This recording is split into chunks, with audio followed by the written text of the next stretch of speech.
Et si je vous disais que l'avenir de nos sociétés, il est déjà en train de s'écrire?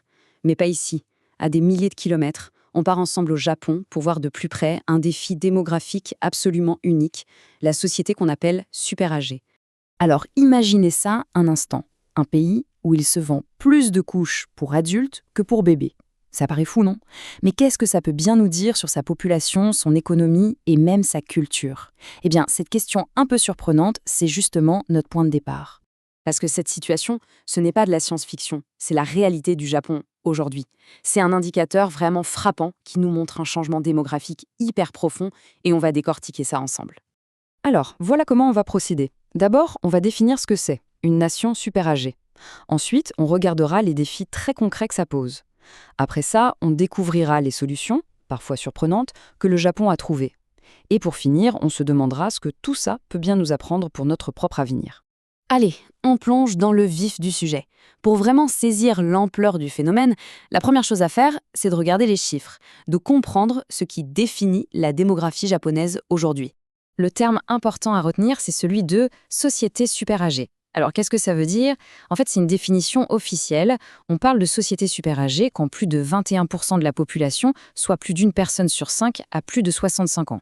Et le Japon, eh bien, il ne fait pas que cocher la case, il explose le score. Aujourd'hui, c'est à peu près un tiers de la population japonaise qui a 65 ans ou plus. Imaginez, une personne sur 3.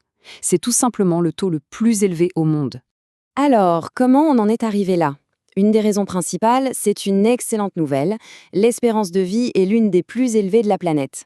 Les femmes vivent en moyenne jusqu'à 87 ans et les hommes jusqu'à 81.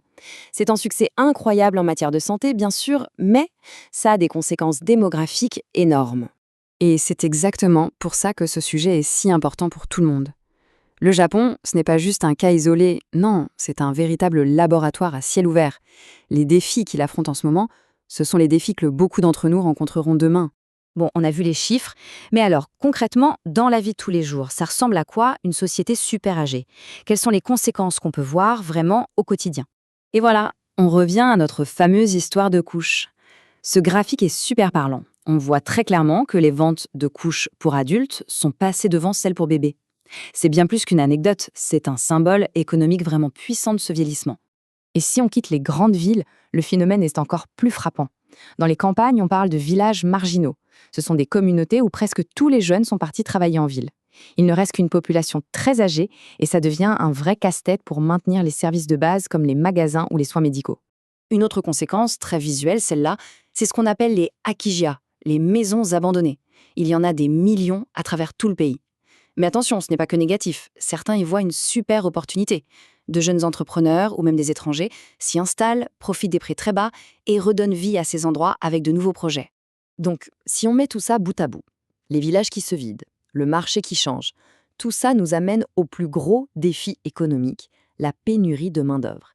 C'est logique, de moins en moins de jeunes qui travaillent pour de plus en plus de retraités. C'est l'équilibre de toute la société qui est en jeu. Ok, le tableau peut sembler un peu sombre, mais le Japon est loin de juste subir la situation.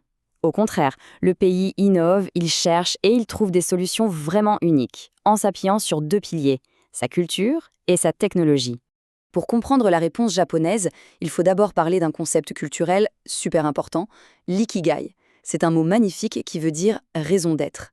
C'est cette idée très forte qui pousse les gens à chercher un but, à rester actifs, même bien après l'âge de la retraite. Et cette ikigai, ce n'est pas juste de la philosophie, ça se voit tous les jours. Beaucoup de seniors continuent une activité, que ce soit un petit boulot via des centres spécialisés, du bénévolat dans leur quartier ou simplement en participant à la vie locale.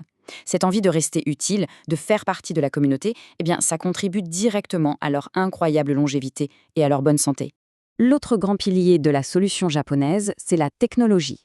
Forcément, pour faire face au manque de personnel, surtout dans le secteur des soins aux personnes âgées, le Japon est devenu le leader mondial des CareBots. Ce sont des robots conçus spécifiquement pour l'aide à la personne. Alors ça va du robot phoque thérapeutique appelé Paro, qui est là pour tenir compagnie et apaiser, aux exosquelettes qui aident les soignants à soulever les patients sans se faire mal au dos, en passant par des capteurs super intelligents qui surveillent les personnes âgées chez elles. Et ce qui est intéressant, c'est que cette technologie est plutôt bien acceptée, sans doute grâce à une culture populaire pleine de robots bienveillants comme le célèbre Doraemon. Alors voilà, On a vu les défis, on a vu les solutions. Maintenant, c'est le moment de prendre un peu de hauteur. Parce que tout ce que vit le Japon, ça soulève des questions fondamentales pour nous tous, pour notre propre avenir. Première piste de réflexion. Et chez nous, comment ça se passe? Est-ce que le vieillissement de la population, la baisse de la natalité, c'est un sujet dont on parle? Quelles sont les mesures qui sont prises, ou même juste débattues? C'est une bonne occasion de regarder notre propre société d'un peu plus près. Deuxième grande question, ça concerne notre idée même de la retraite. Le concept d'ikigai nous bouscule un peu.